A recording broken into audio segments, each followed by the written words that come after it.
মহাজন, আমার মায়ের আর বেতন দিতে পারি না বলে স্কুলে যাইতে দেয় না।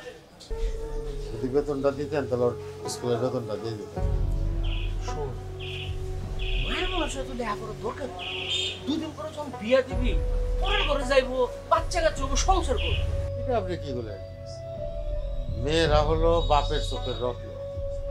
সেই রত্ন বড় হইলে বাপের অন্ধকারে উপর দেখায়। পুতুলের মা, পুতুলের মা কই গেলা?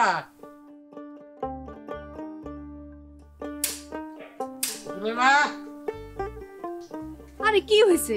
চিৎকার কইরা পুরা বাড়ি মাথা তুলতেছেন? কামে যেতেছি তাই তোমার কয়ে গেল। ও আমার পুতুল আম্মার কি হয়েছে? স্কুল বন্ধ নাকি? হ্যাঁ, স্কুলে যায় নাকি? না, স্কুল বন্ধ না, 3 মাসের বেতন দেওয়া হয় নাই। সে কারণে ম্যাডাম ওরে কান ধরে দাঁড় করে রাখছে। এই জন্য তার মন খারাপ, আর বলছে স্কুলে না যাইতে।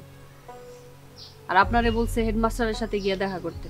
আচ্ছা ঠিক আছে, ওই আজকে তো মহাজনের টাকা দেওয়ার কথা। মহাজন টাকা দিলে স্কুলের বেতন দিয়ে দিব না। কই রে মা?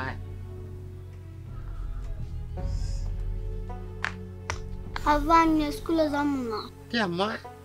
তুমি স্কুলে যাবা না কেন? তোমার অনেক লেখাপড়া করতে হইব, তোমার অনেক বড় হইতে হইব না? ওই যে একটা কথা আছে না, লেখাপড়া করে যে গাড়ি ঘোড়া চড়ে সে। এই তো আমার আম্মা, বুঝতে পারছি। আব্বা আইসকে বাজার থেকে আমার জন্য একটা বড় ইলিশ আইনো। আচ্ছা আচ্ছা। কি আল্লাহ, ইলিশ মাছ খাবে? যা যা পড়তে বয়, যা। এই তুই মনে বকাঝকা করো কেন? আমার মায়ায় একটু ইলিশ মাছ খেতে চাইছে, বনের হরিণ তো আর খেতে চায় নাই, তাই না আম্মা? ঠিক আছে, নিয়ে আসবো। যাও, তুই সুন্দর করে লেখাপড়া করো।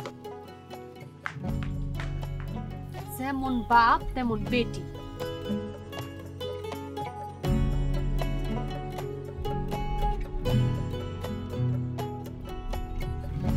তাহলে গেলাম আমি, আসি আম্মা।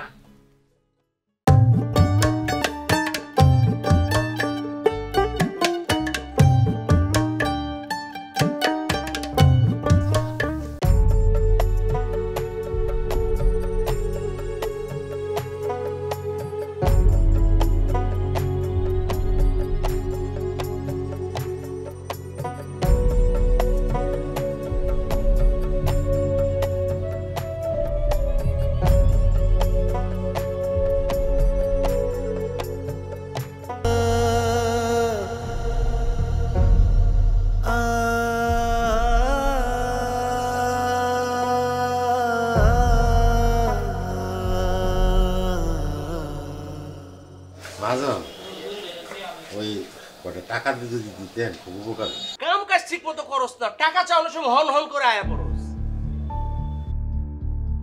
নে, এইটা কি দিলেন? আমার তো অনেক টাকা পাওনা আছে আপনার কাছে। মহাজন, আমার মায়ের আর বেতন দিতে পারি না বলে স্কুলে যাইতে দেয় না। ম্যাডাম বকাবকি করে, স্কুলে ঢুকতে দেয় না, কান ধরায় দ্বারা এখন রাখি। যদি বেতনটা দিতেন তাহলে ওর স্কুলের বেতনটা দিয়ে দিতেন। শোন, মায়ের মানুষের তো দেখা করার দরকার নেই। দুদিন পরে যখন বিয়া দিবি, পরের ঘরে যাইবো, বাচ্চা কাচ্চা হবো, সংসার করবো। এটা আপনি কি বলেন? মেয়েরা হলো বাপের চোখের রত্ন। সেই রত্ন বড় হইলে বাপের অন্ধকারে উপর দেখায়। থাক, আমার এত জ্ঞান দেওয়ান লাগবো না। দেখোস না, ব্যবসা বাণিজ্য নাই, কাস্টমার কি আগের মতো আছে? ব্যবসা বাণিজ্য ভালো থাকলে তো তোরা দিয়েই দিতাম।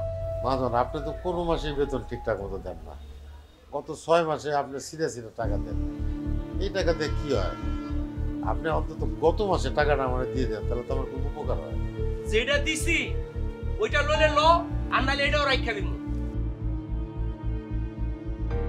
গরিবের হক মারাটা কিন্তু ঠিক না মহাজন।